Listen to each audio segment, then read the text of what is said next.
Salut les copains et les copines, bienvenue chez Paint Toylight. Nous allons parler de groupe master. Je vais à présent créer 3 groupes sur mon pont de face. Je prends mes 3 premières machines de jardin, j'enregistre ça ici, j'appelle LX1 jardin. Je clear, je prends mes 4 machines du centre, j'appelle ça LX1 centre. Je clear, je prends mes 3 machines de cours, j'enregistre ça ici, et j'appelle ça LX1 cours. Alors je vois ici, je clear et je sélectionne. Je vois ici que ma case a une bande verte. C'est-à-dire que les machines sélectionnées sont toutes dans ce groupe. Et ici, j'ai des cases avec une bande jaune. Ça veut dire que les machines que j'ai sélectionnées font partie de ces groupes, mais ne sont pas tout le groupe. Je clear. À présent, je vais sélectionner mon pont de face, j'enlève le highlight et je les mets à full. Et je vais enregistrer ça ici dans une séquence.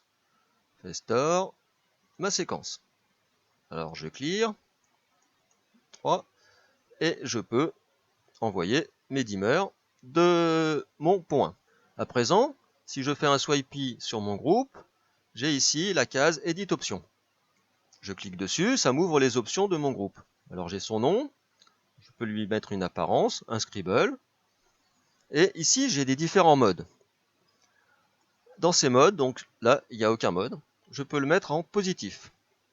À présent, je vois qu'une petite case blanche qui correspond à mon master ici, s'est allumé. Et qu'un signe plus s'est mis dans la case en haut à droite. Si je baisse mon master, eh bien, je prends le contrôle du dimmer de mon groupe de jardin. Je vais mettre tous mes groupes en additif, en positif. Voilà, option mode positive. Je peux, si je prends mon groupe du centre, avoir la valeur directement du groupe master ici. À présent, je vais assigner ces groupes sur des exécuteurs, sur des faders, pour avoir un contrôle manuel. Je fais Assign et je clique sur mon bouton. Assign et je clique sur mon exécuteur. Assign et je clique sur mon exécuteur. Je vois à présent que j'ai mes 3 groupes master qui sont ici et je peux facilement, avec mon dimmer, avec mon fader, reprendre le contrôle dessus. Alors si je baisse mon groupe du centre, je vois que ça ne bouge que les machines du centre. Les deux du centre, puisque chaque machine extrême de mon groupe du centre sont contrôlées par mes 2 autres groupes. Je remets tout à 0. Ici, si je baisse que celui du jardin, comme cette machine-là est dans le groupe du centre, elle reste à la valeur la plus haute, la valeur du groupe du centre, que je peux baisser à présent. Et la même chose pour le groupe de cours. Je remets tout à 100. Et je vais changer le groupe, le mode. Je me mets en mode négatif. Édition négative. Edit option et négative. Je clear. À présent, je vois que j'ai un petit signe moins sur chaque case. Ça veut dire donc dire que je suis en mode négatif. Ce qui veut dire que si je baisse mon master de jardin à 0, eh bien cette fois-ci, je vois qu'il a repris le contrôle sur ma machine commune avec le groupe centre, parce que je suis en mode négatif. Si maintenant je me mets à 50% sur mon groupe, ou à 30% sur mon groupe de jardin, et que je baisse mon groupe du centre va baisser jusqu'à 30%, mais 3 machines. La machine qui était commune reste où à sa valeur, mais quand je passe en dessous, je reprends le contrôle et je peux descendre. Pareil, si je mets mon groupe du centre à 71%, la machine commune que j'ai dans le groupe cours et centre, qui est celle-ci, je descends, elle reste où elle est, et quand je passe dessous, je reprends le contrôle et je peux la baisser. Si je baisse les deux, je n'ai plus que mes 2 machines du centre que je peux contrôler. Ensuite, il y a un nouveau mode dans la Grand Math 3, c'est le mode Scaling. Donc je me mets en mode Scaling sur chacun de mes groupes. Mode Scaling, voilà. Je vois ici maintenant que en haut, dans ma petite case, j'ai une croix.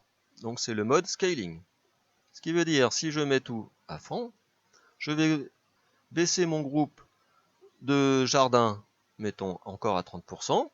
Donc j'ai bien mes 3 machines de jardin qui sont à 30%. Même la machine commune avec le groupe centre. Par contre, si je baisse le groupe centre à présent, ma machine qui est commune va baisser proportionnellement. Vous voyez, elle est à 0 alors que les autres sont encore allumés.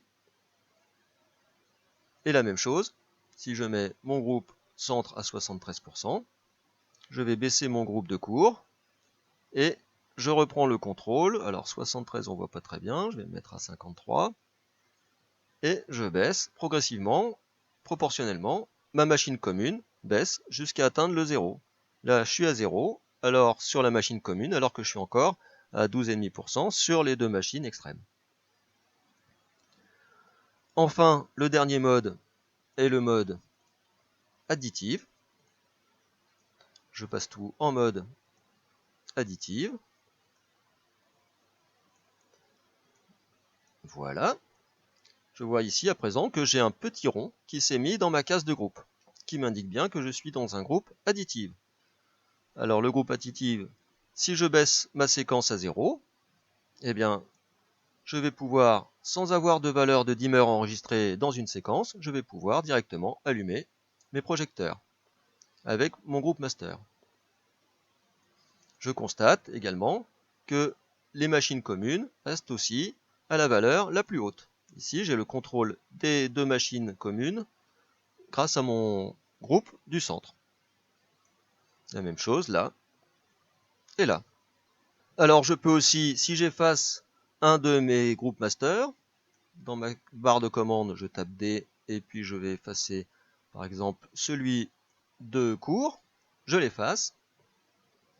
Je peux, en me reprenant en mode négatif, ici négatif, et ici négatif.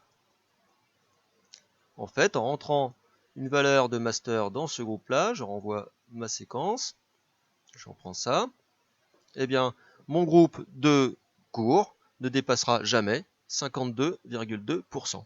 C'est assez pratique si on veut limiter la sortie d'un projecteur. Sans groupe master, j'ai pu reprendre le contrôle d'une manière définitive avec mon groupe cours qui est en mode négatif. Si je passe celui-ci en mode positif, je peux aussi le jouer. Je reprends le contrôle de ma machine commune, mais elle ne dépassera pas les 50%.